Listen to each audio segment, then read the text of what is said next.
아름다웠던 지난 추억들, 사랑했었던 많은 친구들, 멀고도 험한 고난의 길, 나 이제 말없이 주님을 위하여 떠나야지. 새벽 다구를 때 난 괴로웠어. 풍랑이 일면 난 무서웠어. 하지만 이젠 두렵지 않아. 이 세상 끝까지 주님을 위하여 죽을 텐데.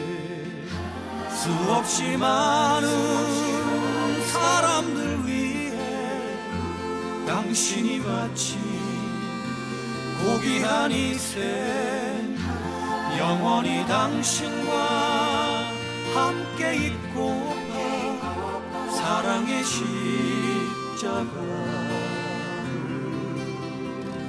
맞이하네.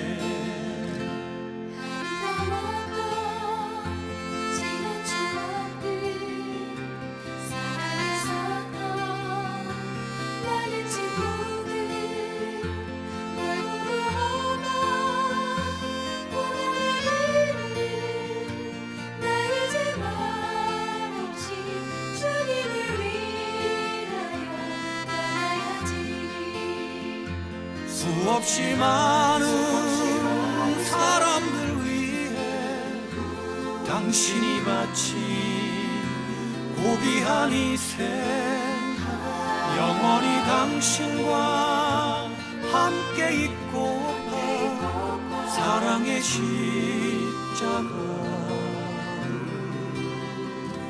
맞이하네.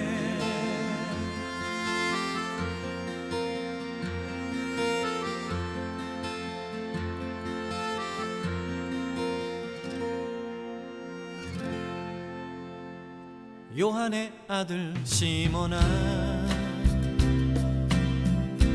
내가 다른 사람들보다 나를 더 사랑하느냐 하고 주님은 물으셨네. 내게 오는 많은 양떼 내게 맡겨줄 테니 사랑하는 내 친구여, 많은 양떼를 부탁한다. 그때 나는 주께 대답했네. 내가 주를 사랑하는지 주님께서 아십니다. 주님께서 내 마음을 아시리.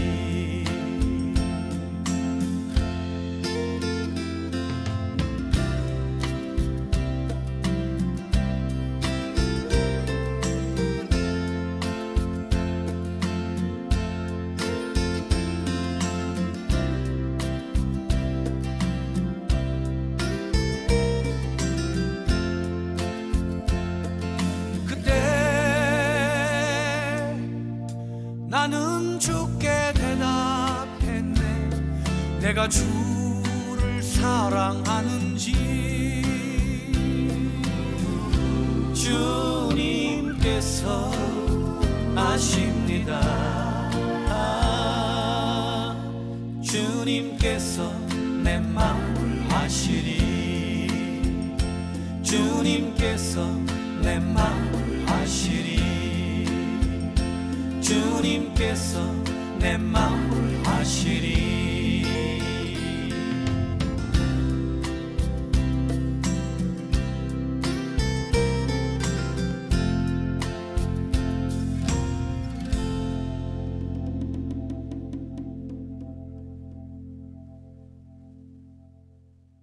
말라기 4장 4절부터 6절까지 말씀.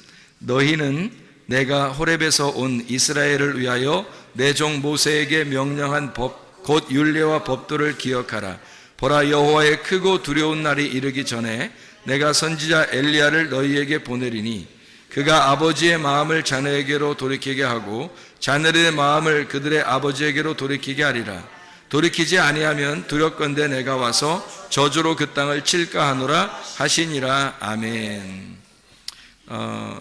성경에 두 가지 큰 핵심이 있습니다.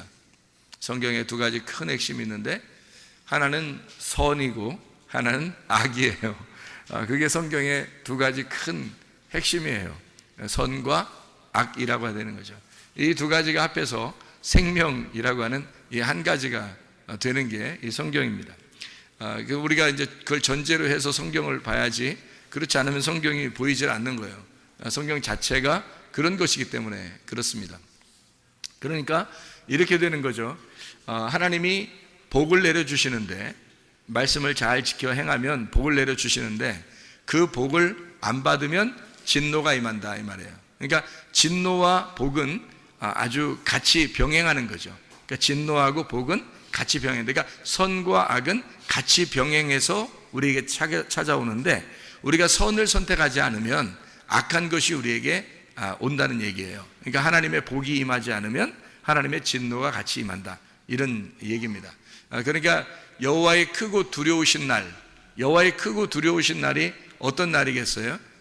여호와의 크고 두려우신 날이, 그날 여호와의 크고 두려우신 날이 임하는데, 그때는 언제냐면 그 전에 엘리야를 보낸다고 그랬고, 그리고 침례 요한을 보낸다고 그랬거든요. 그러니까 침례 요한하고 엘리야를 보내는데 어떤 말씀을 너희가 기억하고 있어야 된다? 모세의 율례를 너희가 기억하고 있어야 된다. 그러니까 모세와 엘리야와 침례 요한은 사실은 같은 입장인 거예요. 모세와 엘리야와 침례 요한은 같은 입장인데, 엘리야와 이제 엘리야 같은 그런 침례 요한을 너희에게 보낸다. 어떻게? 언제? 크고 두려운 날이 임하기 전에 보낼 것이다, 이런 얘기죠. 그러면 크고 두려운 날이 임하는 날은 어떤 날이에요? 그 날은 구원의 날인 거죠. 크고 두려운 날은 구원의 날인 거예요. 그런데 그 구원을 너희가 구원으로 받지 못하면 어떤 날이 된다? 그 날이 진노의 날이 된다. 무슨 말인지 알겠지? 그러니까 구원과 진노는 같은 날이 있는 겁니다. 같은 날, 동시에 있는데 구원을 구원으로 받지 못하면 그러면 너희에게 진노가 임한다. 여기에 이제 그 말씀을 해주고 있는 거예요. 그러니까 엘리야와 모세가, 이제 엘리야와 그 모세의 율법, 그리고 침례 요한이 너희에게 임하는 그날, 너희에게는 둘 중에 하나가 임하는 거죠. 우리에게는 둘 중에 하나가 임하게 돼 있어요. 뭐가 임하게 돼 있다고요? 구원 아니면 진노가 임한다는 거죠. 그러니까 여러분에게 이제 하나님 말씀이 증거될 때는 어떤 말씀이 증거되는 거예요? 어떤 말씀이 증거되냐면 모세의 율법, 그리고 엘리야의 말, 그리고 침례 요한의 말이 증거되는 거죠. 이것이 증거되면, 먼저 증거되면 그 다음에 이걸 받은 사람이 구원을 받는다 그러면 누굴 받은 거예요? 이 말씀을, 그러니까 엘리야와 침례 요한을 만나서 그 말씀을 받았더니 이 사람에게 누가 온 거야? 그러니까 누가 찾아온 거예요? 뭐가 찾아온 거예요? 구원이 찾아오는 거예요. 그러니까 구원의 길을 가르쳐 줬으니까, 구원의 길을 알려줬으니까 구원이 찾아오겠죠. 그 구원이 누구예요? 예수님이죠. 그러니까 구원이라는 예수님이 찾아오는 건데, 그 구원의 예수님 못 만나면 어떻게? 진노가 너희에게 임한다. 그 날이, 그 크고 두려운 날이 구원이 아니라 너희에게 진노의 날이 될 것이다, 이런 말씀이 되는 것입니다. 그러니까 우리가 하나님의 그 섬기심과 우리가 그 섬김을 받는다는 문제가 성경에서 굉장히 중요한 말인데, 왜 그러냐면 그게 복음이거든요. 하나님이 우리를 섬겨주시면 복음이 되는 거예요. 내가 열심히 하나님을 섬기면 율법이 되는 거고요. 그러니까 성경에서 이게 율법과 복음의 아주 중요한 차이점이거든요. 그러면 열심히 섬기는 것은 누구만 해야 돼요? 예수님만 해야 되는 거예요. 예수님만 열심히 섬기는 거예요. 섬김을 열심히 받는 사람들은 우리가 돼야 되는 거고요. 그러니까 우리가 열심히 섬김을 받으면 복음이 되는 거고요. 열심히 우리를 섬겨주면 그게 율법이 되는 겁니다. 그러니까 그게 예수님이 율법으로 우리를 섬겨주시는 거예요. 자, 이제 그게 이제 예수님이 우리에게 율법으로 섬겨주면 그거를 우리는 복음이라 그렇게 말을 하는 거죠. 다시 말하면 이런 거죠. 율법 자체가 나쁜 게 아니고, 생각을 해보세요. 침례 요한 자체가 나빠요? 안 나빠요? 안 나쁘죠. 엘리야 자체가 나빠요? 안 나빠요? 안 나쁘죠. 그러니까 엘리야가 갈멜산에서 막 전투를 일으켜가지고 전투에서 바알 제사장들을 막 목을 쳐서 죽였어요. 승리해가지고 이스라엘 백성들 보고 왜 가운데서 머뭇머뭇 하려느냐, 하나님을 여호와를 선택하려면 나한테로 와라, 그렇게 얘기하잖아요. 그럼 아니면 저쪽 바알 숭배자들한테 가야 되는데 그 바알 숭배자들은 다 목을 쳐서 죽인단 말이에요. 그러니까 엘리야 자체는 바알 숭배자들 입장에서는 완전히 심판자죠, 엘리야가.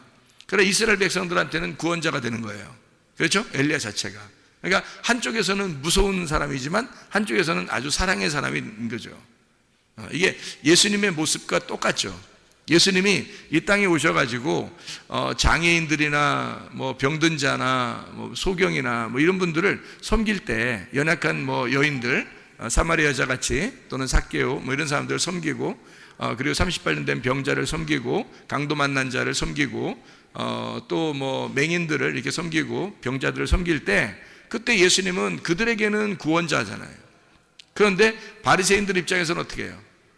예수님이 심판자란 말이에요. 그러니까 예수님이 똑같은 복음인데 그것이 어떤 사람에게는 심판으로 다가오고 어떤 사람에게는 은혜로 다가오더라. 그러니까 예수님 자체가 뭐예요? 그러니까 율법이었던 거죠. 율법. 그러니까 하늘에서 이 땅에 내려온 것이 구약 성경에서 계속 앞으로 내려올 것이다, 이런 은혜 말씀이 내려올 것이다 라고 계속 구약에서 얘기했던 것이 다 뭘 얘기했던 거예요? 그러니까 율법을 얘기했던 거예요. 그러니까 율법이 내려온다. 그 율법이 하늘에서 내려오는 비인데, 그 비가 계속 동일하게 계속 내려오는데 그 율법 안에서 누군가 오신다는 거예요. 그게 예수님인 거죠. 그 율법 안에서 율법을 완성하러 오시는 거예요, 예수님이. 그러니까 창조가 계속 있었으면 창조의 완성이 안식이죠. 7일날, 그죠? 그것처럼 예수님이 율법이 계속 구약에 있었단 말이에요. 이 율법을 마지막 안식으로 끝내는 율법의 완성이 예수님이었다는 거지. 그러니까 그건 율법으로 온 거예요. 그렇죠? 그 율법으로 오는데 그 율법이 우리들에게는, 그러니까 죽을 수밖에 없는 죄인들에게는, 맹인들에게는, 삭개오에게는, 사마리아 여자에게는 그것이, 그 율법이 복음이 되더라는 거죠. 그러니까 참다운 율법, 완성된 율법. 그 완성된 율법이 성경에서는 뭐라고 가르쳐요? 완성된 율법이 사랑이라고 가르치잖아요. 그러니까 로마서 13장에 율법의 완성이라는 말이 나오죠. 그죠? 로마서 13장에. 그러면 율법의 완성이라는 이 말이 뭐라고, 율법의 완성을 뭐라고 여기서 소개한다고요? 율법의 완성은 사랑이라고 말해요. 로마서 13장 10절입니다. 사랑은 이웃에게 악을 행하지 아니하나니 그러므로 사랑은 율법의 완성이니라. 그러니까 하나님 자신이 어떤 분이라는 거예요? 사랑이라는 거죠. 어떤 사람에게 사랑인 거예요? 예수님은 무조건 사랑해야 되는데 왜 그럼 어떤 사람한테 막 욕하고 그랬죠? 이상하잖아요, 그죠? 그렇죠? 그러면 예수님은 침례 요한의 일을 바로 이어서 맡은 자예요. 그럼 침례 요한은 또 어떤 자냐고요? 그러면 침례 요한의 전에 있던 엘리야는 어떤 자예요? 그럼 그 앞에 모세는 어떤 자예요? 자, 생각을 해보세요. 모세가 엘리야로, 엘리야가 침례 요한으로, 침례 요한이 예수님으로. 자, 이게 다 연결됐다고 생각하면, 여러분 생각해보면 이게 다 따로 떨어져 있는, 나누어져 있는 사람이 아니라 이게 연결됐다고 생각을 하면 예수님도 그 율법 안에서 오셨다는 얘기 아니에요? 그런데 모세도 엘리야도 침례 요한도 다 어떤 사람에게는 원수같이 여겨진 거고 어떤 사람에게는 사랑의 사람, 선지자로 여겨진 거란 말이에요. 이해가 돼요? 그것처럼 예수님도 이 땅에 오시니까 어떤 사람들에게는 원수 같지만 예수님이 어떤 사람들에게는 굉장히 사랑이 넘치는 사람이었다는 거죠. 예수님 자체가. 그러니까 율법이라는 게 그런 특성을 가지고 있어요. 한쪽에서는 칼로 이렇게 나누는 심판의 의미를 가지고 있다면 한쪽에서는 그게 은혜의 단비와 같은 그런 것을 율법이라고 말하는 겁니다. 그러니까 율법 자체 이렇게 말하면 상당히 사람들은 율법하면 막 나쁜 거 이렇게 하도 인식을 해서 그래요. 성경에 이제 바울 사도가 그런 식으로 써놨었죠. 율법으로 구원받을 사람이 아무도 없다 이런 식으로 써놨기 때문에 율법 그러면 굉장히 이상하게 봅니다. 율법으로 구원받을 사람이 없죠. 누가 완성하기 전까지는, 예수님이 와서 완성하기 전까지는 구원받을 사람이 없는 거예요. 그런데 그 율법을 완성하신 분이 있어요. 뭘로? 사랑으로 완성하신 분이 있는데 그가 예수 그리스도란 말이에요. 그러면 그 율법이 더 이상 우리에게는 구원하지 못할 율법이 아니라 복음이 되는 거죠. 그 율법 자체가 복음이 되는 거예요. 그러니까 하나님은 처음부터 여러분에게 눈 딱 감고 야 그냥 사랑 내 사랑아 그냥 이런 식으로 안 한단 말이에요. 반드시 율법으로 다가와서 사랑하시는 거예요. 그러니까 여러분은 간혹 어떤 느낌이 드는 거냐면 하나님이 한편으로는 무섭다 이런 느낌이 들 거예요. 그게 정상입니다. 하나님이 그러나 그런 그 두려운 하나님이시지만 굉장히 사랑이 많으시고 긍휼이 많으시고 자비하시고 우리를 아주 애처롭게 보시는 하나님이시다 하는 그 말도 맞는 얘기예요. 무슨 말인지 알겠죠? 율법 안에서 오신 그 예수님, 주님이 이제 그 율법을 완성하셨다, 그 사랑으로 완성하셨다 이런 생각을 하게 되면 성경이 이게 나누어져서 보이는데 그게 원래 하나였구나 이렇게 알게 되는 거죠. 이거를 이제 우리가 잘 생각해야 성경이 이해가 돼요. 그렇지 않으면 성경 어떤 말은 여러분 옛날에 성경을 읽어보면 이런 생각이 들죠. 여기는 이해가 되는데 여기하고 맞춰보면 이해가 안 돼. 뭐 이런 것들이 꽤 있었죠. 왜냐하면 이 앞에하고 뒤에하고 안 맞게 생각을 했었으니까 그런 거예요. 똑같이 이게 다 같이 하나로 연결돼서 생각을 했어야 되는데 이쪽에서 읽을 때는 여기만 앞에만 이해가 되고 뒤에 부분 읽을 때는 뒤에만 이해가 돼. 앞에하고 뒤에하고 합쳐놓으면 이해가 안 돼.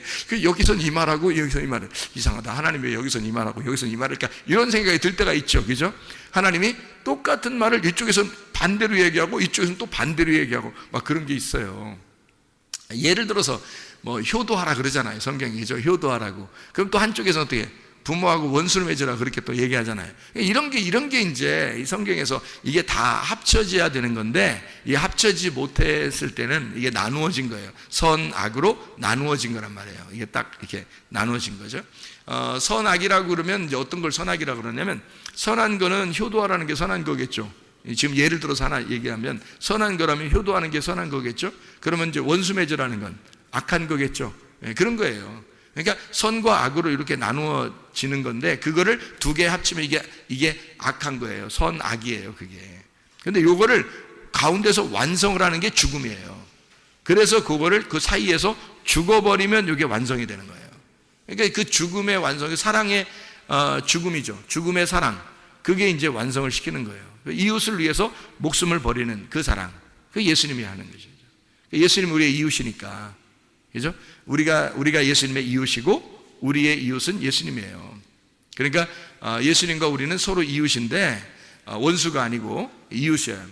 그래서 원수인 나를, 율법으로 원수를 맺었던 나를 율법이 오셔서 완성, 이웃을 사랑함으로 완성을 했단 말이에요. 그래서 십자가 못 박혀 죽으셔서 이 율법이 완성이 됐어요, 이미. 그래서 결론은 항상 성경의 결론은 다 선한 것으로 나옵니다. 성경의 결론은 무조건 다 선한 것으로 나와요. 그러니까 그런 하나님을 여러분이 인정한다면 하나님은 우리를 선하게 섬기시고 인도하시는 하나님이구나 라는 걸 전제하고 성경을 봐야 되는 거죠. 그러니까 그렇게 하신 하나님이라고 하는 건 뭘 전제했다는 얘기예요? 선악으로 나눠졌다는 얘기예요? 생명으로 하나가 됐다는 얘기예요? 생명으로 이미 하나가 됐다는 얘기예요. 어떻게 하면 선악이 생명으로 하나가 되는 거예요? 어떻게 하면? 죽으면, 선악으로 죽으면 생명으로 하나가 되는 거예요. 그래서 우리 보고 주님을 따라오라는 거예요. 그래서 너희가 선악으로 죽으면 네가 선악의 눈으로 보지 않고 두 눈으로 보지 않고 한 눈이 없어지면 하나의 눈으로 보게 될 것이다. 그게 생명이라는 것이다.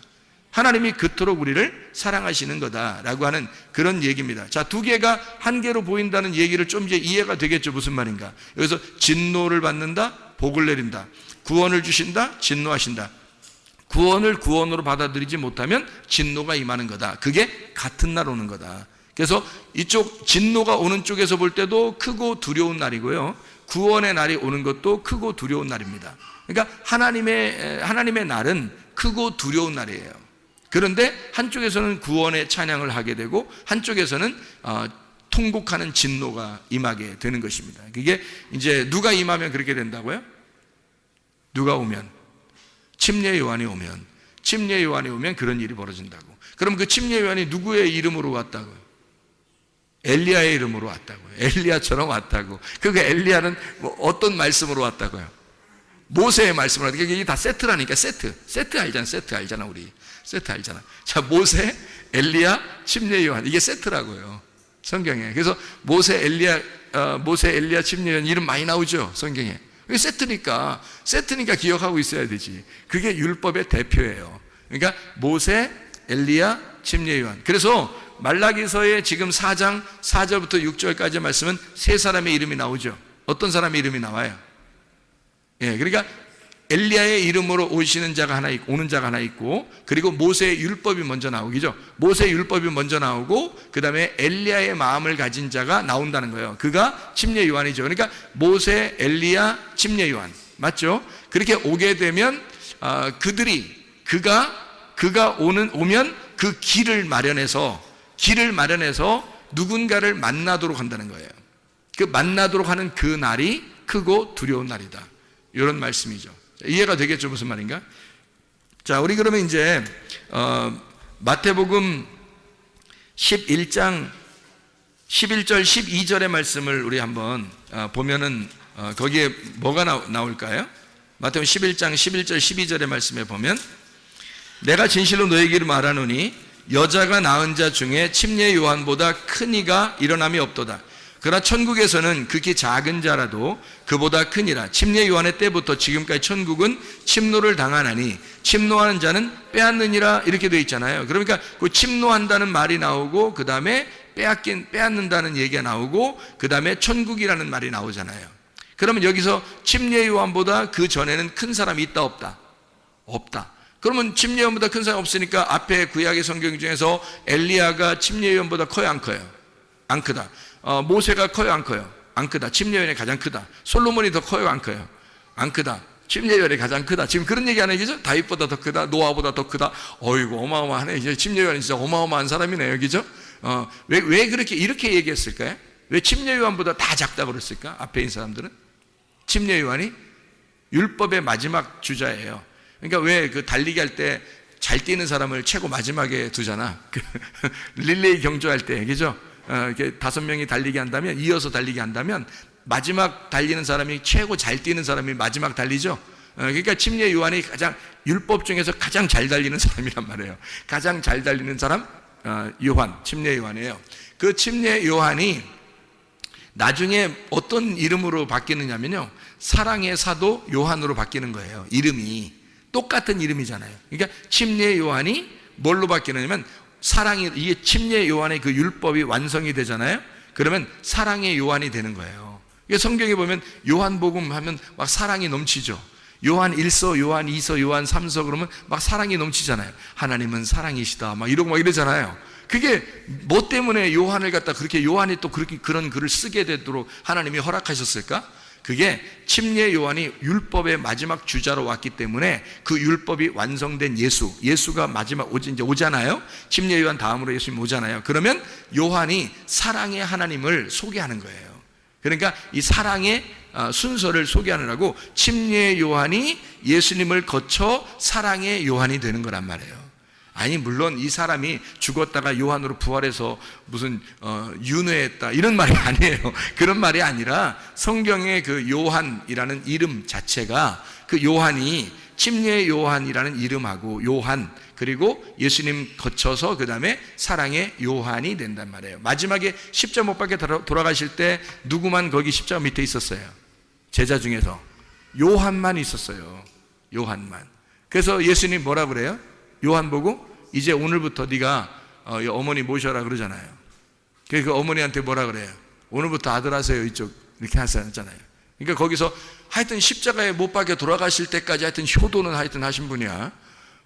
십자가 못 박혀 돌아가시면서 끝까지 하여튼 효도하신 분이야. 아들하고 그 어머니하고 자긴 죽으니까 이제 둘이 연결하세요. 둘이 이제 손 잡으세요. 마지막 이제 해놓고 이제 돌아가시는 거예요. 제가 돌아가시는 거예요? 하니까 물어보는 거죠. 물어보는 거면 이제 좀 이제 그런 것 같지가 않죠. 그런 건 아니죠. 왜냐하면 보세요. 예수님의 동생들이 있어요, 없어요? 있어요. 예수님의 동생들이 있기 때문에 굳이 요한을 아들로 안 해도 아들들이 있어요. 아들들이 있다고. 예수님 동생들이 다 살아 있었어요. 그렇기 때문에 요한이 아니더라도 이미 아들들은 있어요. 근데 굳이 거기서 왜 사랑의 사도 요한을 예수님의 어머니 마리아의 아들로 만들어 놨냐면, 이제 육신으로 온 예수 그리스도가 십자가 못 박혀 돌아가셔요. 그러니까 이제는 이 아들의 일이 끝났잖아요. 아들의 일이 끝났어요. 그러면 이제 여기 마리아의 아들로서 온 사람이 예수님인데, 그럼 다른 동생들도 있었잖아요. 근데 다른 동생들은 많이 성경에서 언급을 안 해요. 왜냐하면 마리아가 어떤 여자예요? 마리아가 어떤 여자예요? 마라에서 나온 이름이 마리아라 그랬죠? 예, 마라. 이게 마라에서 온 마리아라고 했어요. 그러면 이 마라가 뭐죠? 쓰다라는 이름이에요. 그러니까 쓰다, 잉태의 고통, 그 쓰다. 그러면 왜 쓴 건가요? 왜 써요? 죄가 있으니까 쓰죠. 그러니까 죄악 가운데 죄악으로 잉태된 아들을 가진 자, 마라란 말이에요. 이 마라의 쓴물에서 예수가 나오면 뭐가 되겠어요? 배가. 원래 배는 마라예요. 배는 쓴 배예요. 죄가 있는 배인데, 아들이 이 속에 잉태되면 내 속에 있는 죄를 다 끄집어내서 아들이 끄집어 가지고 나온단 말이에요. 그럼 배가 어떻게 되겠어요? 깨끗해지겠죠. 깨끗해지니까 거룩한 배가 되는 거예요. 이제는 쓴 물이 단물로 바뀐단 말이에요. 이게 그래서 한 배에서 쓴 물이 단물로 바뀌는 여자, 마라가 마리아가 된 여자예요. 근데 이 마리아가 어느 여자를 갖다가 성경에서 설명하려고 마리아가 나온 걸까요? 마리아가 하와예요. 하와. 그러니까 창세기 3장에 하와가 뱀한테 이제 범죄했잖아요. 그죠? 뱀하고 같이 범죄했는데, 그 하나님을 거역한 범죄를 하고 나서 하나님이 뭐라 그래요? 남자는 일하라 그러고 여자는 잉태하는 고통을 가져라, 뭐 그런 얘기를 하죠. 그리고 여자의 아들이 뱀의 머리를 밟게 될 것이다, 이런 얘기를 하죠. 그럼 그 여자의 아들이라는 말이, 거기서 여자가 누구밖에 없었어요? 그 얘기를 듣는 사람 중에서는 하와밖에 없었죠. 그 여자의 아들이 뱀의 머리를 밟게 될 것이다 라고 하는 그 여자, 쓴물을 가진, 다시 말하면 선악과를 먹어버린 그 쓴물을 가진 여자의 후손으로 누가 왔어요? 여자로 마리아가 온 거예요. 마리아가 대표로 온 거고, 이 세상에는 모두 다 여자의 아들이 아니라 남자의 아들이거든요. 우리 모든 인간들은 남자의 아들입니다. 왜냐하면 남자가 있어야 아이가 나오는 거니까. 생각을 해보세요. 근데 남자 없이 여자가 아기를 잉태한 것은 누구밖에 없어요? 예수님밖에 없어요. 인류사에 창세기부터 요한계시록까지 예수 한 분만 남자 없이 여자가 낳았단 말이에요. 이해가 돼요? 그래서 여자가 난 예수, 그 아들이 뱀의 머리를 밟게 될 것이다 라고 얘기한 거거든요. 이해가 되겠죠? 그래서 이 마라의 쓴물을 가진 여자가 예수를 잉태하고 출산함으로 그가 단물로 바뀌는, 이런 선악과가 생명나무로 바뀌는 역사가 일어났다는 얘기입니다. 그 아들이 이 땅에 오셨거든요. 그러니까 마리아에게서, 여자에게서 유일하게 태어난 남자가 누구라고요? 예수님이라고요. 근데 그 아들을 지금 누구한테 인계해 주는 거예요?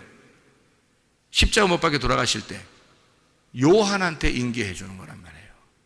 그러면 요한이 이제 그다음부터는 어떤 사람이 된다는 거야? 여자의 후손이 된다는 얘기야. 그게 무슨 말인지 알겠어요? 이제까지 여자의 후손은 인류 역사상 누구밖에 없었다고요? 예수님밖에 없었다고. 그래서 예수님을 하나님의 아들이라 그러는 거야. 인류사의 모든 이 세상의 사람이라는 남자의 아들들인데 모두 다 그의 후손이 돼야 되는데, 인류사에 여자의 후손은 예수님 한 분밖에 없었어요. 맞죠? 그런데 그 여자의 후손으로 이제 내가 십자가에 못 박혀 죽으니 완성되었다. 그러니까 이제 너는 지금 오늘부터 여자의 후손이다, 이 말이에요. 네가 이제 여자의 후손이다. 그 말은 뭐를 선포하는 거예요? 내가 죽으니까 너는 하나님의 아들이 된다는 얘기야. 요한복음. 놀라운 얘기죠. 우리가 하나님의 아들이 된다? 불가능한 얘기인데 예수님 때문에 가능한 거죠. 예수님이 십자가 못 박혀 돌아가셔서 우리를 네가 이제는 여자의 후손이 되는 거야. 그러면 예수님이 된다는 얘기예요. 사랑의 요한이 이제는 마리아의 아들이 됐다는 얘기예요. 그냥 단순히 여러분은 효도하려고 거기서 십자가에서 얘기했는가 보다, 그렇게 생각하는 사람도 있더라니까.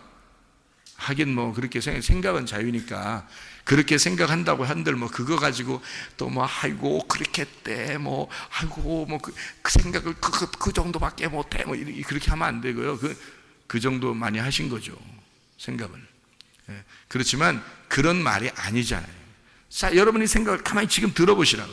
그 말이 무슨 말인가, 이게 무슨 말인지를 들어보시라고. 성경을 전체적으로 봐야죠.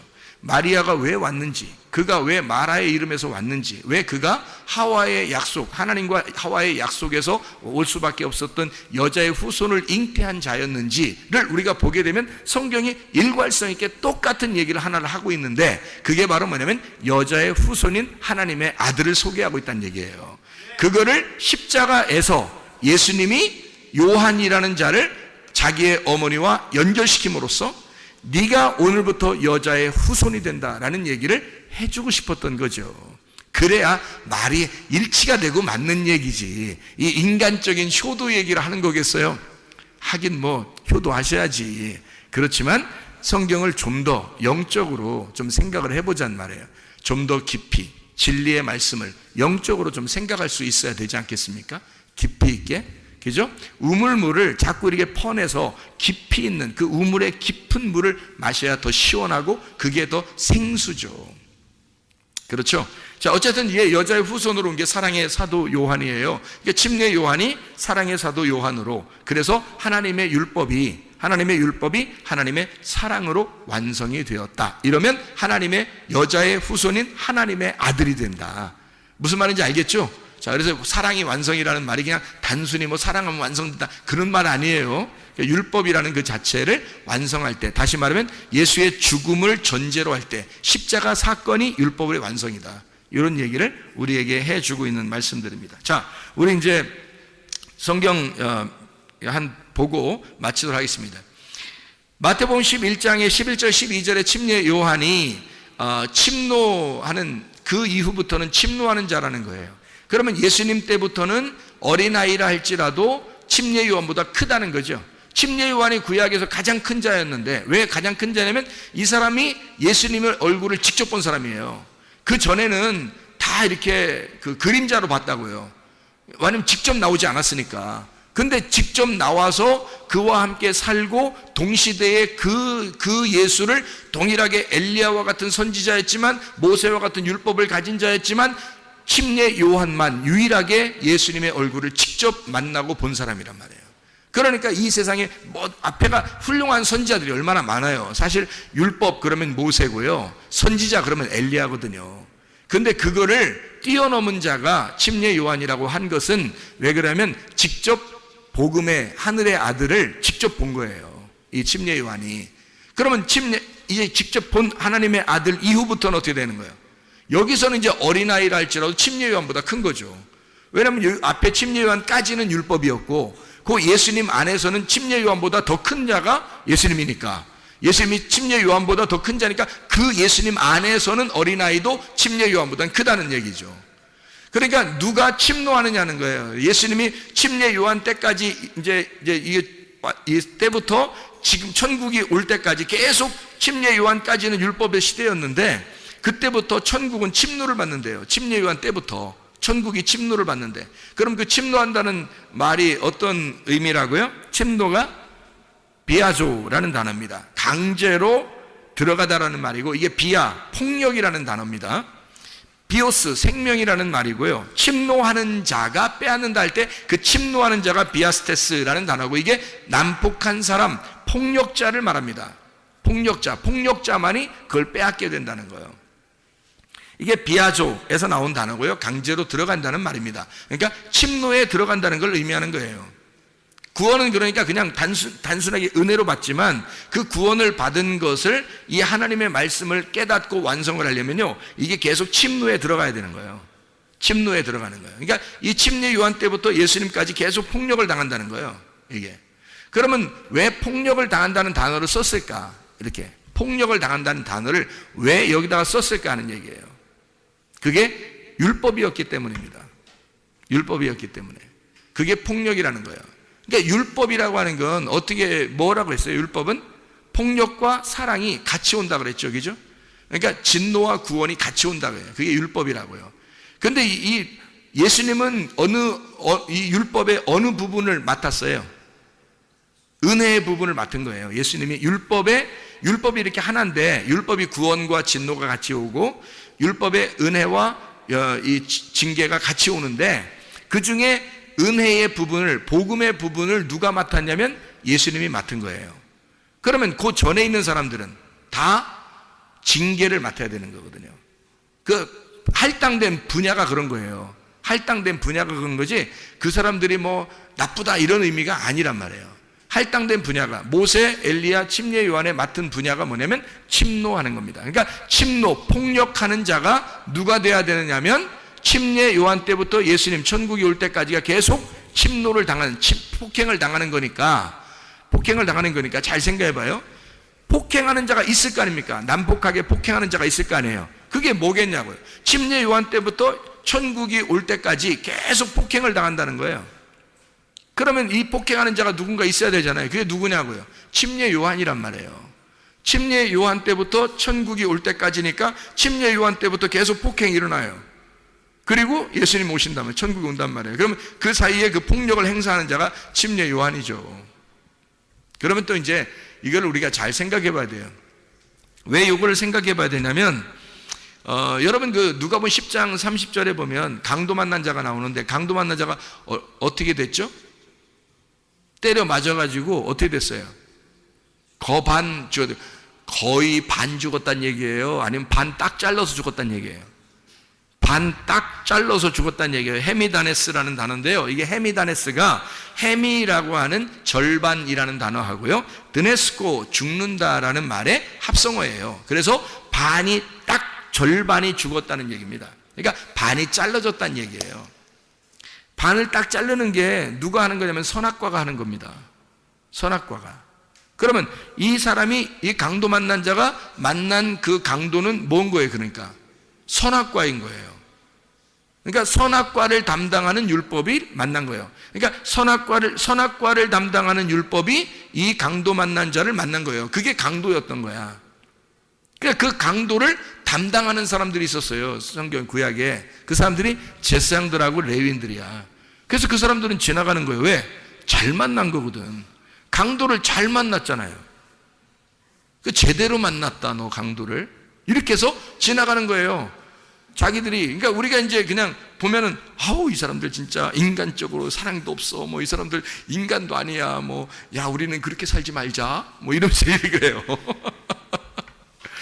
그러면 이제 성경을 진짜 엉덩이가 뚱뚱하게 보는 거예요. 진짜 그게 진짜 성경을 그러니까 전혀 다른 눈으로 보는 거예요. 성경이 하나님의 눈으로 보질 않고 그냥 진짜 자기 눈으로 보는 거예요. 야, 우리 착하게 살자. 이러면 안 되겠다. 야 이제 사람이 인간이 진짜 그럴 수 있냐? 뭐 누가 옆에서 그렇게 막 이렇게 강도 만나가지고 이렇게 힘들어하는데 그냥 지나쳐. 우리 레위나 제사장들, 그 사람들 외식하는 사람들이니까 그런 식으로 살지 말고 사랑을 해줘야 돼. 뭐 이렇게 얘기하는데요. 제사장과 레위인이 지나간 이유를 제가 가만히 여기서 생각을 해봤어요. 우물을 파고 또 파고 또 파서 깊이 생각을 해봤어요. 그 깊은 우물을 이렇게 들여다보니까 제사장과 레위인이 그 사람을 지나칠 수밖에 없었던 이유는 그가 제대로 강도를 만났기 때문입니다. 제대로 강도를 만났기 때문에 딱 반이 잘라진 거예요. 그러니까 제사장 레위인이 더 이상 건들 게 없는 거야. 자기들이 건들 게 없어서 그냥 지나가는 거예요. 반 잘라지는 역할을 제사장 레위인, 그 율법이 해야 되는 거거든요. 그 율법이 담당하는 거예요. 그게 선악과가 담당을 해야 되는 거거든요. 제대로 감당을 했어요. 제대로 담당해서 제대로 잘라놓고 가는 거야. 그러니까 누구만 오면 돼요? 선한 사마리아인만 오면 되는 거예요. 선한 사마리아는 왜 온 거예요? 자기가 반쪽이니까. 반쪽을 잃어버린 반쪽이에요. 그게 선한 사마리아인이야. 그래서 반쪽을 찾아서 좀 먼 길을 온 거예요. 지금 반쪽을 찾아서 하늘에서 이 땅으로 반쪽을, 자기의 잃어버린 반쪽을 찾아온 거예요. 그러니까 반쪽을 만났으니 제대로 만난 거죠. 그러니 선한 사마리아인은 당연히 만나러 오는 거고요. 제사장 레위인들은 잘라진 걸 보고 가는 거고요. 확인하고 가는 거고, 선한 사마리아인은 자기 잃어버린 반쪽을 찾아서 온 거죠. 자, 이런 말씀드립니다. 성경이 얼마나 감사한지. 우리는 사실 이 땅에서 잃어버린 반쪽이 되어야 그 나를 찾으러, 자기의 잃어버린 반쪽을 찾으러 오신 예수님을 만나요. 그 잃어버린 자가 되어야 돼요, 우리가. 그래서 예수님이 이 땅에 아폴림이 잃어버린 자, 파괴된 자, 그런 자를 찾아서 구원하려 함이라. 이렇게 주님께서 삭개오 만났을 때 그렇게 얘기하잖아요. 사람들이 막 비난하고 그러니까 왜 삭개오 만나서 구원해요? 말하니까 예수님이 그런 말해요. 누가복음 19장 10절 말씀에 나는 인자는 잃어버린 자를 찾아서 구원하려 함이라. 이렇게 말해요. 뭘 잃어버린 거예요? 반쪽을. 내 반쪽을 잃어버렸으니까 반쪽을 찾아와서 그를 구원해야 되는 거예요. 그게 예수님이라고요. 그러려면 어떻게 돼요? 반쪽이 잘라져 있었어야 되죠, 누군가가. 그게 삭개오가 반 잘라져 있었던 사람이에요. 사마리아 여자가 반 잘라져 있었던 사람이라고. 그래서 예수님이 찾으러 온 거예요, 그 사람들을. 이해가 되겠어요? 여러분이 어떤 사람 되면 분명히 구원받을 수 있겠어요? 반 잘라지면 구원받겠죠. 뭘로 잘라져야 돼요? 율법, 모세, 엘리야, 침례 요한에 의하여 반 잘라져야 된다는 얘기입니다. 이해가 되겠습니까? 그렇게 되면 예수님이 찾아오신다는 얘기예요. 율법과 모세, 엘리야, 침례 요한은 하나였으니까 그게 우리를 자르는 역할을 가지고 있는, 헤미다네스를 역할을 하는, 헤미 절반, 드네스코 죽이는, 반을 딱 잘라 죽이는 역할을 하는 자니까 그것이. 그래서 요한복음 10장에 8절 10절에 보면 예수님은 선한 목자인데 누가 먼저 온다겠어요? 도둑, 강도가 먼저 온다. 절도자가 먼저 와서 너희를 도둑질하고 그리고 죽이고 멸망시킨다. 이렇게 얘기하는 거죠. 그래야 너희들을 도둑질하고 죽이고 멸망시켜야, 너희들을 하나님의 그 마음에서 너희를 빼앗으면 도둑질이잖아요. 그럼 옛날에 그 율법을 가르치던 사람들이 대부분 어떻게 했어요? 이스라엘 백성들에게. 예수님이 왜 왔어요? 사람들이 그 율법으로 하나님 백성들을 자꾸 뺏어가니까, 그러니까 하나님이 직접 내려와서, 그 아들이 내려와서 자기 하나님의 마음에서 뺏어가는 자를, 하나님의 마음에서 뺏어가는 자를 찾아오는 거예요. 그러니까 그걸 뺏어가는 자가 있었는데 그걸 도둑이요, 절도, 죽이고 멸망시키는 자다, 이렇게 얘기한 거죠. 거기에서 뺏어오는 거예요, 예수님이. 그 선한 목자라는 거예요. 주님이 그 양을 뺏어오는 거죠. 자기 양을 뺏어오는 거예요. 누군지 알겠죠? 그러니까 이게 자기들 양이 아니야. 이게 도둑놈들 양이 아니에요. 이 도둑놈들이 누구예요? 그러니까 율법사들, 제사장들, 바리새인들, 이런 사람들이에요. 율법을 가르치는 자들이라고요. 하나님의 마음을 모르고 가르치는 자들, 그게 도둑놈이라는 거예요. 마음을 뺏은 거잖아요. 하나님의 마음에서 우리를 양들을 뺏어간 거란 말이에요. 그러니까 하나님 마음 모르게 한 거죠. 마음은 모르고 그냥 겉으로 율법만 알도록 만들어 놓은 거예요. 그러니까 그 마음이 뺏긴 거죠. 하나님으로부터 마음을 뺏은 자, 그가 강도, 도둑이고 절도, 멸망시키고 죽이는 자란 말입니다. 이해가 되겠어요? 거기서 예수님이 와가지고 뺏어오는 거예요. 하나님의 마음으로 뺏어서 다시. 그래서 하나님의 마음으로 예배를 드려라, 이렇게 얘기하잖아요. 너희들 겉으로 막 헌금하고 겉으로 뭐 선한 일하고 막 이러는데 이 독사의 자식들아 뭐 이러면서 너희들은 하나님의 의와 인과 신을 버렸다, 이렇게 말하잖아요. 하나님의 마음을 너희가 모르고 갔다는 거죠. 하나님의 마음을 모르고 행동하는 것이더라, 이런 얘기들을 하는 거잖아요. 그렇죠? 그러니까 절도, 강도, 이게 먼저 와야 된다는 게, 이게 나쁜 거예요? 아니면 율법이에요? 율법. 하나님의 마음에서 율법으로 빼앗은 자들이 있어요. 그게 누구냐면 율법이고, 그게 모세고 엘리야고 침례 요한이었다는 겁니다. 그래서 하나님 입장에서 보면 이 밑에서 먼저 온 자들이 하나님의 마음을 폭행한단 말이에요. 예수가 이 땅에 오니까 율법이 이걸 폭행하는 거예요. 그래서 율법을 아는 자, 율법으로 예수님을 죽이는 겁니다. 율법으로. 그래서 율법 안에서 죽임, 타살 당해야, 율법 안에서 타살, 죽임을 당해야 우리를 구원하는 거예요. 율법 안에서. 그게 이제 하나님의 구원의 방법인데요. 하나님 자신이 죽임당하는 그런 이야기입니다. 자, 요한복음 5장을 한번 봐봐요. 요한복음 5장 45절을 한번 여러분이 보면 우리를 고발하는 검사, 고발하는 자가 있는데 우리를 잡아가고 고발하는 자가 나와요. 거기에 뭐라고 나오냐면 이렇게 나오죠. 요한복음 5장 45절의 말씀입니다. 내가 너희를 아버지께 고발할까 생각하지 마라. 너희를 고발하는 이가 있으니 곧 너희가 바라는 자 모세니라. 모세가 뭔 잘못했길래 모세가 고발한다 그래요. 율법의 고발자가 모세래요. 그러면 여기서 이제 고발하는 자, 그러니까 우리를 일로 바치는 자, 참소하는 자, 그러니까 마귀가 하는 일을 모세가 한다는 거예요. 그 일을 땅에서 감당한다는 게 모세라는 거야. 그러면 이게 무슨 말이냐 이거야. 이게 성경에 일치적으로 보면 먼저 온 자란 말이죠. 먼저 온 자니까 모세, 엘리야, 침례 요한. 그때부터 주님, 하나님의 아들이 침노를 당한다. 침범, 폭행을 당한다는 얘기예요. 그럼 이 폭행을 당해서 이 예수가 죽으면 여기 있는 게 어떻게 해요? 여기 있는 법이 없어져 버리는 거예요. 법은 원래 있는데, 없는 게 아니라 있는데 사람이 죽었기 때문에 없어지는 거야. 이 법을 끌어안고 사람이 죽었잖아요. 누가? 예수님이 죽어버렸잖아. 그러니까 더 이상 법이 없어져 버린 거예요. 우리한테. 우리를 정죄할 법이 없는 거예요.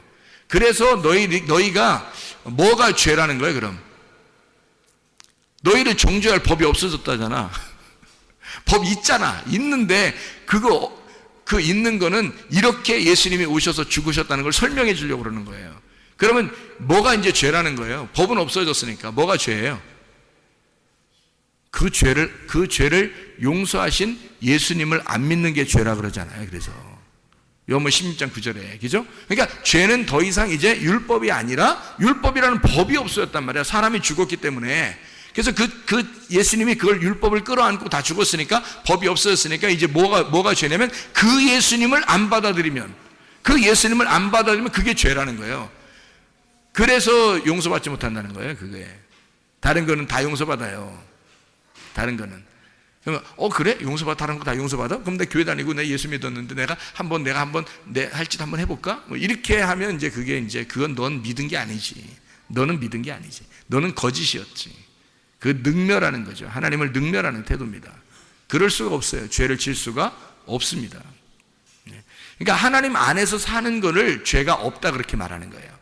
하나님과 한 마음이 돼서 사는 거를 죄가 없다 그렇게 얘기하는 거란 말이에요. 그러니까 고발자가 누군지 아셨죠? 이제 침노하는 자가 누군지 아셨죠? 그게 먼저 와야 천국이 침노를 당하고 천국이 폭행을 당해야 그 다음에 자기가 죽임을 당하죠. 타살당하고 죽임을 당해야 이 법이 끝나잖아요. 율법을 끌어안고 죽었으니까. 그래서 법이 끝나버리는 거란 말이에요. 우리한테는. 그래서 예수가 우리에게 복음이 되는 거예요. 예수님을 받아들인 사람에게는 복음이 되는 거고, 안 받아들인 사람은 여전히 율법이 존재하고 있으니까 모세, 엘리야, 침례 요한이 계속 너를 고발할 거란 말이에요. 이해가 되겠죠? 계속 우리를 모세, 엘리야, 침례 요한이 와서 너희를 고발하는 거예요. 그러면 이제 그가 고발자니까 마귀가 참소하는 자잖아요. 참소하는 자처럼 너희를 율법이 와서 너를 계속해서 고발할 것이다 그 말이에요. 왜요? 왜 고발해요?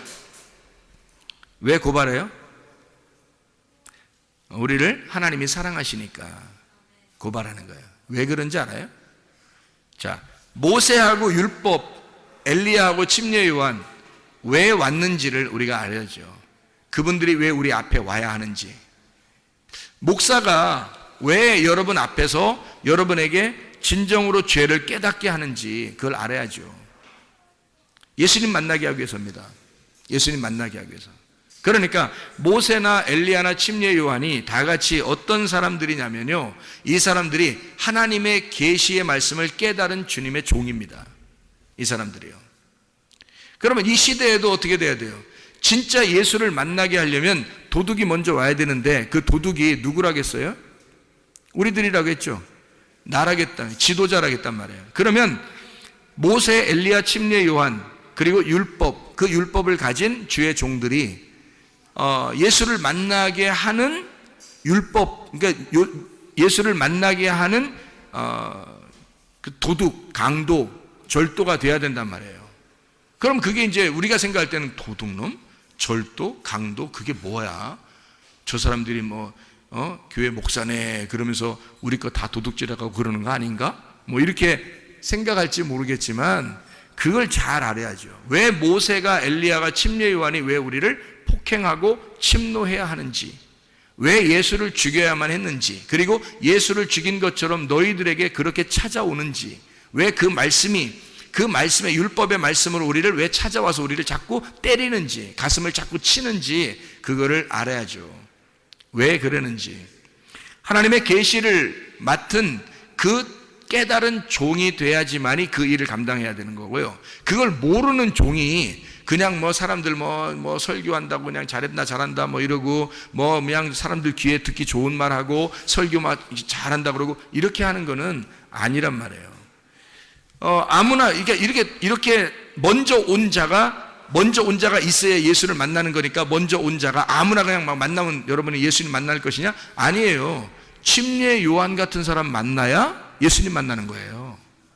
엘리야 같은 사람 만나야 예수님 만나는 거예요, 여러분. 모세 같은 사람 만나야 되는 거예요. 그럼 이 사람들은 어떤 사람들이었어요? 하나님의 종이었어요. 하나님이 선택한 종이었다고요, 이 사람들. 그런 사람들이 있단 말이죠. 그런 사람을 만나야 여러분이 진짜 복음, 예수를 만날 수 있는 거예요. 아무나 그냥 그냥 설교한다고 다 그냥 그 사람들 다 똑같은 사람들일 거야.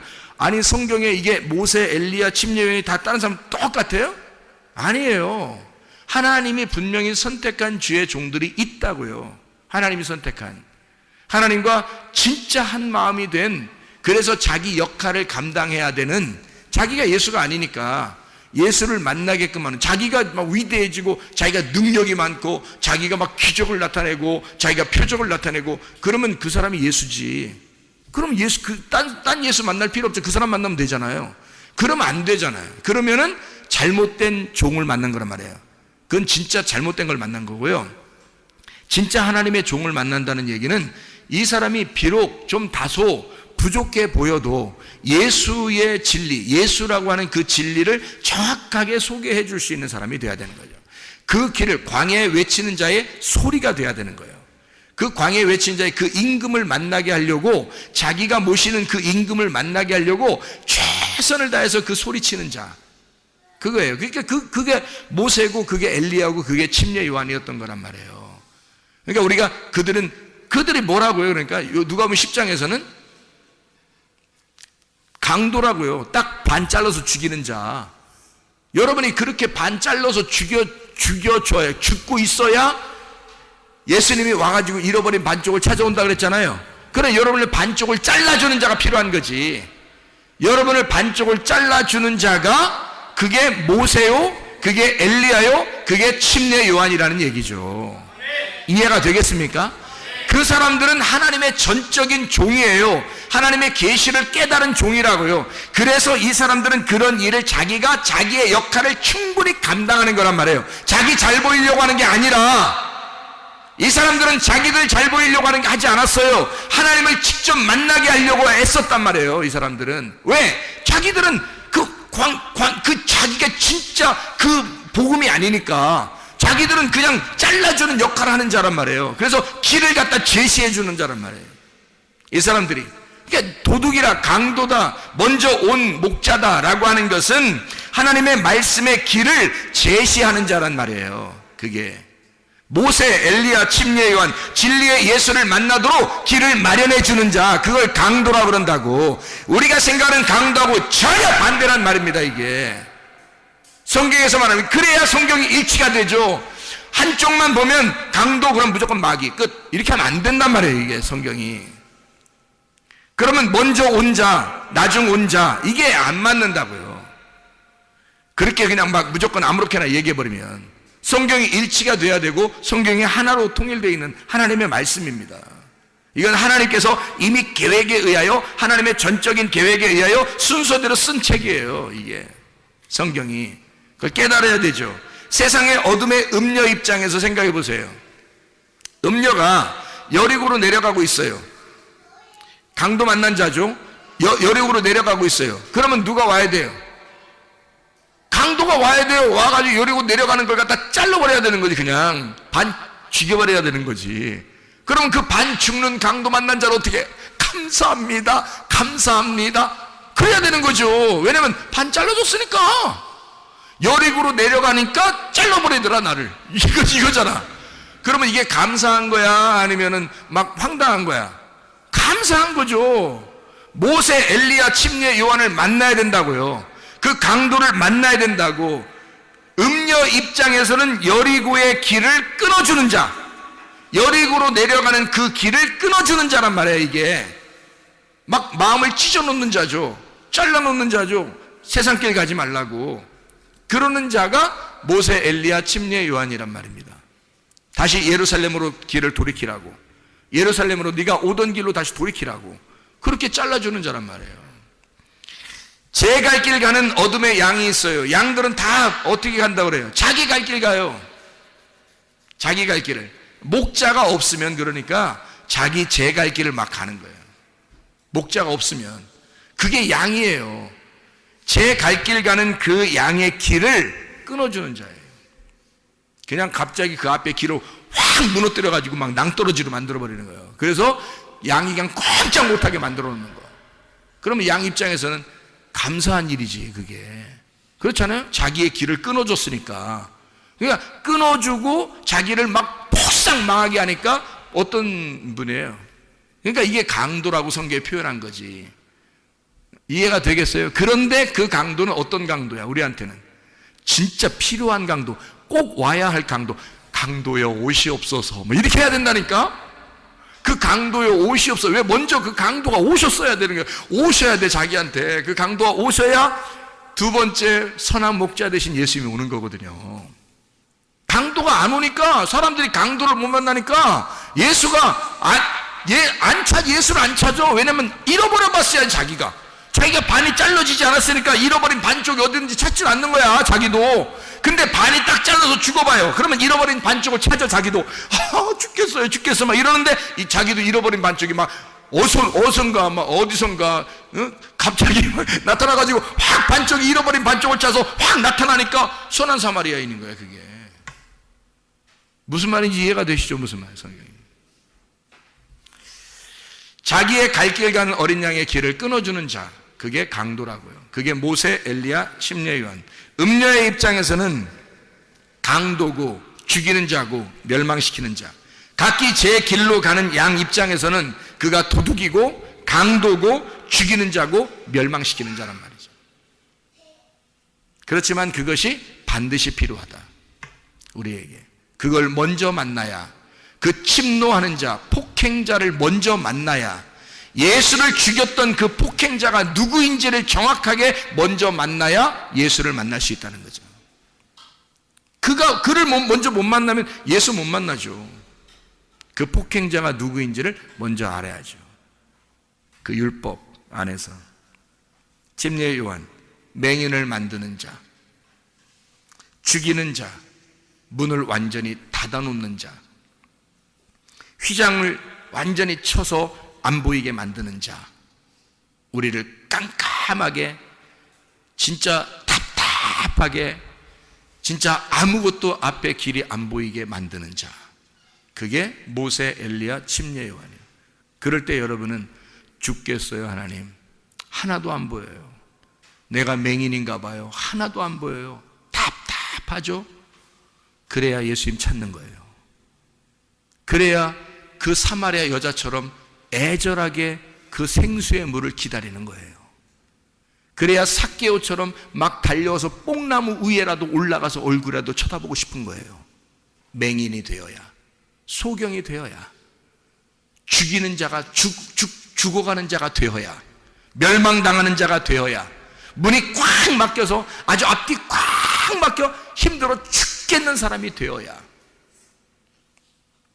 홍해바다와 요단강이 우리 앞에 있습니다.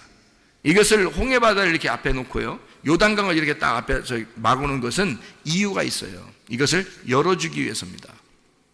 홍해바다를 앞에 놓고 요단강을 이렇게 앞에 놓으면 딱 덮여 있잖아요. 그럼 이렇게 덮여서 이렇게 막아놓은 것을 뭐라 그래요? 막아놓은 거를 문 닫혔다는 얘기예요. 그게 율법이야. 그게 강도고 우리를 저쪽으로 못 건너가게 막아놓은 거란 말이에요.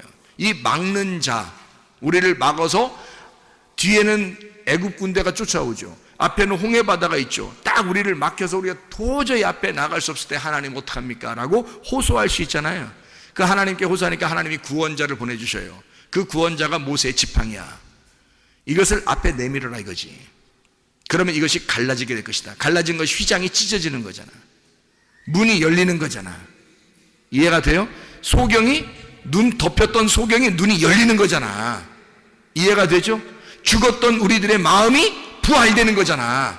열려지는 거잖아요. 거기를 통과해 지나가라고. 그거를 침노해 폭행해서 찢어내고 나가라고. 그래서 내 마음이 닫혀져 있는 것을 누군가가 나를 찢어놓고 그 사이로 주님을 발견하고 주님을 보도록 만드는 거예요. 그게 우리를 침노하는 자. 천국은 계속해서 침노를 당한다. 계속해서 폭행을 당하고 있다. 그런 자가 모세요, 엘리야요, 침례 요한이었더라. 그를 통해서 우리가 예수라는 진짜 복음을 만나게 하신다. 여러분과 저에게는 이 앞에 깜깜하게 아직도 어두컴컴하고 아직도 답답하고 도저히 앞에 길이 보이지 않는 사람들이 있을 수도 있어요. 근데 그래야 주님 만납니다. 그래야 간절해지거든요. 그렇지 않으면 간절하지 않죠. 자기가 눈 떴다고 그러는데 누가 간절합니까? 자기가 눈 떴다는데. 근데 그렇게 하면 자기가 눈 뜬 거예요. 자기가 눈 뜬 거. 그럼 하늘에 눈은 뜬 거 아니고 땅에서 눈이 떠진 거죠.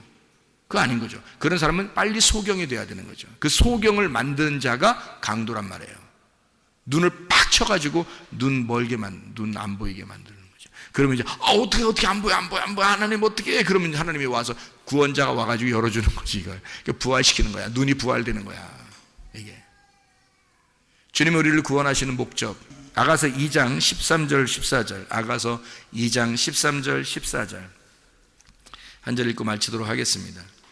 무화과 나무에는 푸른 열매가 익었고 포도나무는 꽃을 피워 향기를 토하는구나. 나의 사랑 나의 어여쁜 자야, 일어나서 함께 가자. 바위 틈 낭떠러지 은밀한 곳에 있는 나의 비둘기야, 내가 네 얼굴을 보게 하라. 네 소리를 듣게 하라. 네 소리는 부드럽고 네 얼굴은 아름답구나. 주님이 우리를 구원하신 목적은 우리와 함께 가자는 겁니다. 같이 하자. 내가 너와 함께 같이 가고 싶다. 나와 같이 살자. 나와 함께 동행하자.